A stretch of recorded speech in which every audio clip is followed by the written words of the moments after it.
इसी क्लास में जिसमें आज हम बात करने वाले हैं बजट के बारे में, यानी कि बजट 2023 और 2024 फाइनेंशियल ईयर के लिए जो आपका पेश किया गया था 1 फरवरी को हमारे वित्त मंत्री निर्मला सीतारमण के द्वारा। ये उनके द्वारा किया गया लगातार 5वीं बार आपका बजट था। बच्चा, आपसे सवाल पूछा जाता है, ये ऐसे ही तरीके के सवाल बहुत ज्यादा बार आपसे बजट में पूछे जाते हैं कि सबसे ज्यादा बार बजट किसने पेश किया है।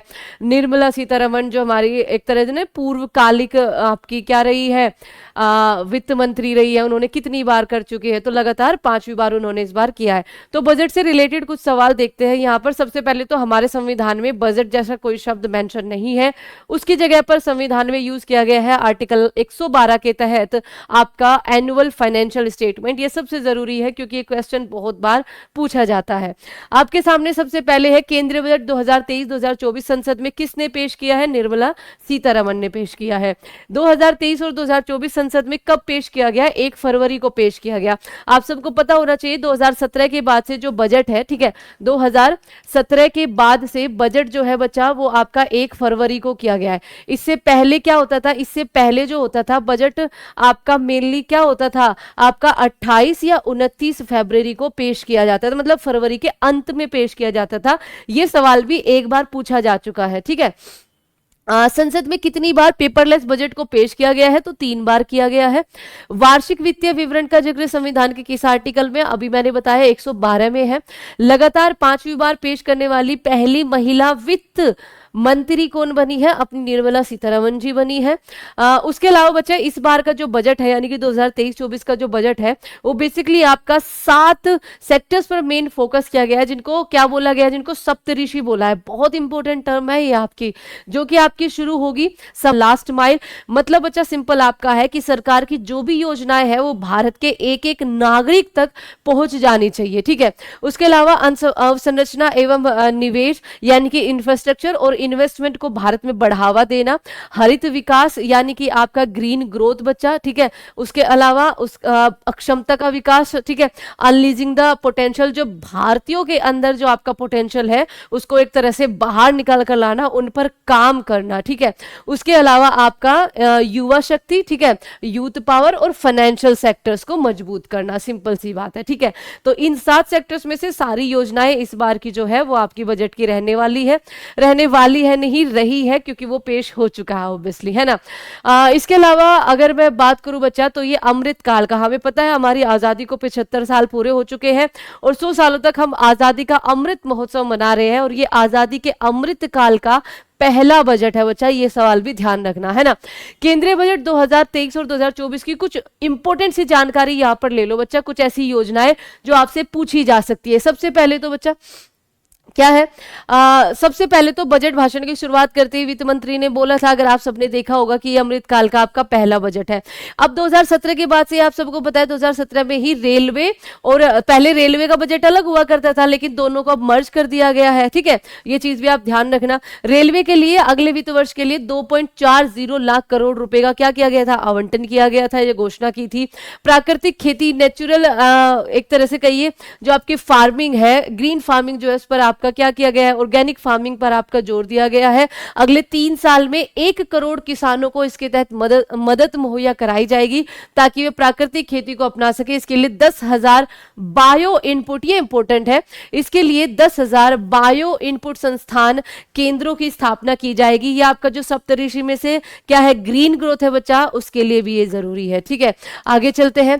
पैन कार्ड पहचान पत्र, ये इंपॉर्टेंट है। इसी में इन्होंने जानकारी दी थी कि पैन कार्ड पहचान पत्र के तौर पर आपका क्या होगा? मान्य होगा। ये चीज ध्यान रखना। कृषि ऋण, ठीक है, कृषि ऋण लक्ष्य को बढ़ाकर 20 लाख करोड़ रुपए जो है वो आपका किया जाएगा, मोस्ट इंपोर्टेंट, जिसके तहत आपका पशुपालन हो गया, मत्स्य हो गया, या फिर डेयरी पर जो आपका ध्यान आकर्षित किया जाएगा। आगे चलिए, आगे है ऊर्जा सुरक्षा के क्षेत्र में बच्चा, ग्रीन एनर्जी के क्षेत्र में आपका 35,000 करोड़ रुपए का निवेश किया जाएगा। और जो नवीकरणीय ऊर्जा है, रिन्यूएबल एनर्जी है, उसके सेक्टर में बच्चा 20,700 करोड़ रुपए का निवेश किया जाएगा। ये चीज पर भी आप फोकस करेंगे, ठीक है। आगे है सरकार प्रधानमंत्री कौशल विकास, मोस्ट इंपोर्टेंट, ध्यान रखना। प्रधानमंत्री कौशल विकास योजना 4.0 को जो है वो लॉन्च करेगी। इसके तहत 30 स्किल इंडिया इंटरनेशनल सेंटर देश भर में खोले जाएंगे। मोस्ट इंपोर्टेंट, दोबारा से पढ़ रही हूं, सरकार जो है प्रधानमंत्री कौशल विकास योजना का चौथा संस्करण जो है वो पेश करने जाएगी, यानी कि लॉन्च करेगी। इसके तहत 30 स्किल इंडिया इंटरनेशनल सेंटर देश भर में खोले जाएंगे। राजकोषीय घाटा कम करने का लक्ष्य रखा गया है 2025-26 में। इसको कितना लाना है बच्चा? 4.5%। और अगर अभी की हम बात करें तो भी अभी भी कम आया था ये, लगभग 5.9 के आसपास, ठीक है, 5.9, उससे पहले 6 से भी ऊपर जा रखा था। तो ये चीज ध्यान रखना, 2025-26 तक 4.5% आपका जीडीपी का ध्यान रखना, ओके, करने का वादा जो है ये किया है, ठीक है, लक्ष्य जो है ये रखा है। अब कुछ चीजों पर जो है वो दाम भी बहुत ज्यादा कम किए गए हैं, इन चीजों पर भी एक बार ध्यान रखना। टीवी पैनल के ओपन पैनल पर सीमा शुल्क आपका कम होगा, सीमा शुल्क को 13% किया गया है, ये चीज ध्यान रखना। खिलौने हो गए, आपके टॉयज हो गए, साइकिल्स हो गई, ऑटोमोबाइल्स हो गई, उनको सस्ता किया जाएगा। आपके जो लेंसेज है, मोबाइल एंड फोन के जो लेंसेज है वो भी आपके सस्ते होंगे। आयन बैटरी जो आपकी है उन पर आपका कितनी 1% की आपकी छूट दी जाएगी, ठीक है। आगे देखिए, ये इंपॉर्टेंट है आपका एकलव्य मॉडल स्कूल की स्थापना, ठीक है। एकलव्य मॉडल स्कूल की स्थापना है आपके एकलव्य मॉडल रेजिडेंशियल स्कूल अगले 3 साल में स्थापित किए जाएंगे। इसी के तहत 38,800 शिक्षकों की भर्ती की जाएगी, 740 सपोर्ट स्टाफ, ठीक है, कि आपकी भर्ती की जाएगी, जिसकी मदद से 3.5 लाख आदिवासी छात्रों को शिक्षा मुहैया कराई जाएगी। फिर से पढ़ती हूं, एकलव्य मॉडल स्कूल की स्थापना आपकी की जाएगी, जिसके तहत आपका 38,800 शिक्षकों की भर्ती की जाएगी, तो बल्ले बल्ले, ठीक है। उसके बाद आपका 740 सपोर्ट स्टाफ की स्थापना की आपकी भर्ती की जाएगी और 3.5 लाख आदिवासी छात्रों को शिक्षा मुहैया कराए जाने का ये लक्ष्य रखा है। आगे देखिए, आगे क्या है, मोस्ट इंपोर्टेंट, 157 नर्सिंग, ठीक है, 157 नर्सिंग कॉलेजों की स्थापना आपकी की जाएगी। और पीएम आवास योजना जो है बच्चा, पीएम आवास योजना को बढ़ाकर कितना बढ़ाया है? 66% बढ़ाकर अब इसको 79,590 करोड़ क्या है इसका पूरा का पूरा फंड जो है रखा गया है, ठीक है, बजट में रखा गया है। विशेष रूप से जनजातीय समूह के लिए, ठीक है, उनके सामाजिक और आर्थिक स्थिति में सुधार के लिए पीएम पीबीटीजी जो योजना है बच्चा, ये वाली, ठीक है, इसको शुरू किया गया है। इसके तहत ये आपका 15,000 करोड़ रुपए का जो बजट में इसका प्रावधान रखा गया, ठीक है, 15,000 करोड़ रुपए to be made available to implement scheme in next 3 years के लिए, ठीक है। तो ये चीज ध्यान रखेंगे। नेशनल हाइड्रोजन मिशन के लिए ऐलान कर दिया है, नेशनल हाइड्रोजन मिशन के लिए वित्त मंत्री ने 19,700 करोड़ रुपए का आवंटन किया है। इसका लक्ष्य 2030 तक 5 मीट्रिक मिलियन टन ऊर्जा जो है वो आपका मुहैया कराने का लक्ष्य है, उत्पादन का लक्ष्य है। महिलाओं के लिए नई बचत योजना का ऐलान हुआ है, महिला सम्मान पत्र आपने सुना होगा, ठीक है, बचत सम्मान पत्र। तो महिलाओं के लिए नई बचत योजना में क्या है, 2 साल के लिए 2025 तक इसको चलाया जाएगा। आगे इसके बारे में बताऊंगी विद फोटो, ठीक है। सिगरेट के दाम में बढ़ोतरी की है, इस पर लगने वाली कस्टम ड्यूटी को भी बच्चा बढ़ा दिया गया है और ये आपका एक तरह से कहिए तो चांदी के समान महंगे होंगे, ठीक है। अच्छा, ठीक है, चांदी के सामान भी आपके महंगे होंगे, वो आपको पता है कि काफी टाइम हो गया है इसको हुए।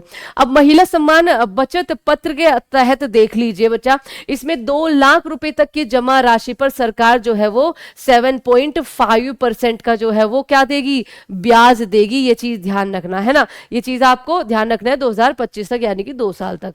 आगे देखिए, नेशनल चाइल्ड लाइब्रेरी की शुरुआत जो है, ठीक है, वो की जाएगी। नेशनल चाइल्ड लाइब्रेरी की शुरुआत की जाएगी जिसमें बच्चों को भौगोलिक जानकारी मिलेगी और ये वर्चुअल होगी, ठीक है, ये चीज ध्यान रखना, ये वर्चुअल होगी बच्चा, है ना। उन्हें नेशनल डिजिटल लाइब्रेरी जैसे बेहतर शिक्षा दी जाएगी। इसके तहत स्रोत इस तरह के स्रोत से छात्रों को काफी मदद मिलेगी, ठीक है, ये चीज आप ध्यान रखना। नेशनल चाइल्ड लाइब्रेरी की शुरुआत जो है वो की जाएगी, वर्चुअल होगी, ये चीज ध्यान रखना। आर्टिफिशियल इंटेलिजेंस की पढ़ाई के लिए 3 सेंटर ऑफ एक्सीलेंस की स्थापना की जाएगी, ठीक है, एआई को बढ़ावा देने के लिए। उसके अलावा वरिष्ठ नागरिक बचत योजना जो है बच्चा वो 15 लाख से अब 30 लाख, एकदम दुगना, है ना, 30 लाख तक कर दी गई है, ये चीज आप ध्यान रखना। अब वरिष्ठ नागरिक कर पाएंगे 30 लाख रुपए तक का निवेश, एक तरह से, है ना। अब टैक्स में जो है वो छूट दी गई है। सबसे पहले तो ध्यान रखना, नई टैक्स व्यवस्था के अनुसार जो पहले 5 लाख से टैक्स शुरू होता था वो 7 से होगा, तो ध्यान रखना 7 लाख पर आपका 7 लाख तक पर कोई टैक्स नहीं होगा। हालांकि यहाँ पे जैसे लिखा है 3 से 6 में 5, 6 से 9 पर आपका 10, तो बच्चा ये आपको वापस दे दिया जाएगा, ध्यान रखना। तो ये कहने की बात सिर्फ इतनी है कि 7 लाख पर अभी आपका कोई टैक्स नहीं होगा। उसके बाद आपका जो टैक्स रिजीम है वो धीरे धीरे आपका बढ़ता जाएगा आपकी इनकम के हिसाब से। तो पोस्ट करके एक बार इसको देखना। उसके अलावा बजट में आपका जैसे क्या होता है, तो बजट में बच्चा आपका ये जो सारे लिखे हुए सब कुछ होता है, उसकी आमदनी, ठीक है, details of government incomes and expenditure होते हैं, एक सरकार की कमाई और खर्चे का पूरा ब्यौरा होता है। मंत्रालयों को उनके खर्च के लिए, ठीक है, कौन सा मंत्रालय आपका किस योजना पे काम कर रहा है, उनके खर्च के लिए धनराशि का आवंटन होता है। तो डी आंसर आपका सही हो जाएगा। हमारे देश की पहली महिला वित्त मंत्री कौन थी बच्चा? इंदिरा गांधी, ध्यान रखेंगे। भारत के, और अगर पूर्वकालिक जिन्होंने 5 टर्म आपकी कंप्लीट करी है, निर्मला सीतारमण, ध्यान रखना। भारत के किन प्रधानमंत्री ने प्रधानमंत्री रहते हुए बजट पेश किए? जवाहरलाल नेहरू ने भी, राजीव गांधी ने भी और इंदिरा गांधी ने भी, तीनों। भारत में पहला बजट किसने पेश किया था? तो बच्चा जेम्स विल्सन ने पेश किया था। इट इज 18 फरवरी 1860 में, ठीक है, सॉरी 7 अप्रैल 1860 में। 18 फरवरी वाला वो 1896 में हो जाएगा, ठीक है। आगे चलो, गणतंत्र भारत का पहला बजट किसने पेश किया था? तो गणतंत्र भारत का बच्चा कब पेश किया गया था? 28 फरवरी 1950 को ये पेश किया गया था, ठीक है। आगे चलते हैं। आगे 2017 के बाद बजट कब पेश किया जाने लगा? 1 फरवरी को। उससे पहले 28 फरवरी या 29 फरवरी को आपका पेश किया जाता था। स्वतंत्र भारत का पहला बजट किसने पेश किया था? तो स्वतंत्र भारत का बच्चा आपका लगभग 26 नवंबर 1947 को किया गया था, आर के षणमुख चेट्टी ने, है ना। भारत में पहला बजट कब पेश किया गया? 7 अप्रैल 1860। ये चीज बच्चा ध्यान रखना, जेम्स विल्सन ने, ठीक है। ये चीज 7 अप्रैल आपको कई जगह डेट में, कई जगह आपको 18 फरवरी भी लिखा हुआ है, लेकिन वो बच्चा ये पहला आम बजट था, है ना। और एक में आता है पहला बजट, तो देखना आप ध्यान से, वो आपका 18 फरवरी 1896 डेट होगी उसमें, है ना। हालांकि दोनों सेम व्यक्तियों ने किया था, ये चीज आप याद रखना। उनको भारतीय बजट का जनक भी माना गया है। आगे देखो, सबसे अधिक बार बजट पेश करने का रिकॉर्ड किसके पास है? मोरारजी देसाई के पास है, 10 बार इन्होंने पेश किया है। स्वतंत्र भारत का पहला बजट षणमुख शेट्टी ने कब पेश किया गया था? अभी मैंने बताया 26 नवंबर 1947 को। भारतीय बजट व्यवस्था का जनक किसे कहा गया है? जेम्स विल्सन को कहा गया है। गणतंत्र भारत का पहला बजट जॉन मैथाई ने पेश किया था, जो अभी आपको बताया है 1950 में, ठीक है। 2017 से पहले बजट कब पेश किया जाता था? फेब के अंत में पेश किया जाता था। और बजट की कुछ खास बातें बच्चा, ये आप पोस्ट करना, ये सारे मैंने हाईलाइट किए हुए, इनको एक बार जरूर देखना। इधर देख लो, मछली पालन 6000 करोड़ रुपए उनको दिया जाएगा, ठीक है। ट्राइबल मिशन के लिए 15000 करोड़ रुपए, जो मैंने अभी आपको बताया है। क्लीन प्लांट प्रोग्राम के लिए 2200 करोड़ रुपए, रेलवे के लिए 2.4 लाख करोड़ रुपए, ये लाख जरूर लिख लेना यहाँ पे, ठीक है।